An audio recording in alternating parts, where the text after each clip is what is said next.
অবৈধ সাংসদ, অবৈধ মন্ত্রী ছিলেন আমাদের সন্তান, কুখ্যাত সন্তান আনিসুল হক।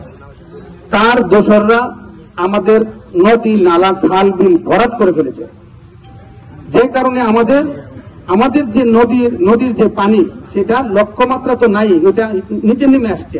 ওই কারণ এখানে চাষাবাদের জন্য যে আমাদের মানে সেচ কাজের জন্য যে খাল বিলের প্রয়োজন ছিল, ওইটাও জবরদখলের কারণে ওটা আমাদের মারাত্মক বিঘ্ন সৃষ্টি হচ্ছে।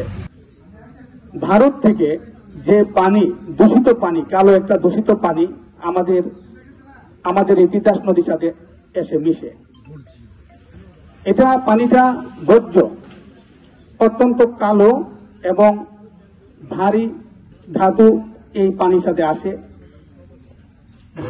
বিশ্রী গন্ধ যুক্ত পানি। এই পানিটা মিশার কারণে আমাদের তিতাস নদীতে অক্সিজেন অনেকটাই শূন্যের পথে, অনেকটা ক্ষেত্রেই অক্সিজেন শূন্যের পথে, যেই কারণে মানে অত্যন্ত মানে দুঃখের ব্যাপার যেই কারণে আমাদের অনেক প্রজাতির মাছ বিলুপ্ত হয়ে গিয়েছে। আর যে মাছগুলো আছে, সেই মাছগুলো স্বাস্থ্য ঝুঁকিতে আছে। পাশাপাশি আমরা যারা মাছগুলো ধরে খাই, আমরা তো অনেক শখ করে নদীর মাছ খাওয়ার জন্য পাগল থাকি সবাই। নদীর, আমি নিজেও ব্যক্তিগতভাবে নদীর মাছ খেতে স্বাচ্ছন্দ্য বোধ করি, কিন্তু আমার তিতাস নদীর মাছ এখন ভয়ঙ্কর ব্যাপার যে এই মাছের মধ্যে যে দূষিত পদার্থ এই মাছ মানে গ্রহণ করতেছে, খাচ্ছে, তার ফলে আমাদের স্বাস্থ্য মারাত্মক ঝুঁকির মধ্যে পড়ছে। লেবুর সুঘ্রাণ আরো বেশি, ত্বকের যত্ন আরো বেশি, চলে আরো বেশি। আপনার পকেটে কি বিদেশি না বাংলাদেশি? সমস্যা হলো আমাদের যে দেশীয় মাছ, এই দেশীয় মাছটা একটা ভয়ঙ্কর ব্যাপার যে এই পানি, এই বিষাক্ত পানি আসার কারণে আমাদের এই মাছটাকে যে আমরা খাই, এটা আমাদের মানব দেহের জন্য মারাত্মক ক্ষতিকর পদার্থ এই মাছের মধ্যে বিদ্যমান।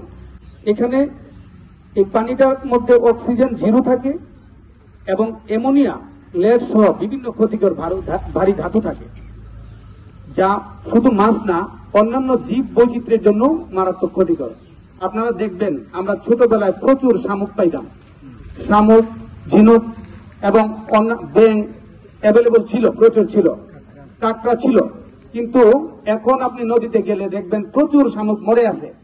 এইটা হলো এই ক্ষতিকর রাসায়নিক এই যে পদার্থটা, এটার বিক্রিয়া, এটার কারণে এই প্রাণীগুলোর, জলজ প্রাণীগুলোর অপমৃত্যু হচ্ছে, তারা বিলুপ্ত হচ্ছে। পাশাপাশি আমাদের মানব দেহের জন্য এটা অত্যন্ত ভয়ঙ্কর ক্ষতিকর। এখন আমাদের যেটা করতে হবে, আমি সরকারের কাছে উদাত্ত আহ্বান জানাই আপনাদের মাধ্যমে, ভারতের সাথে আমাদের সরকারের একটা যৌথ বৈঠকের মাধ্যমে তাদেরকে বাধ্য করতে হবে বা তাদের কাছ থেকে সহায়তা নিতে হবে, তারা যে পানিটা আমাদের কাছে ছেড়ে দেন সেই পানিটাকে রিফাইন করতে হবে।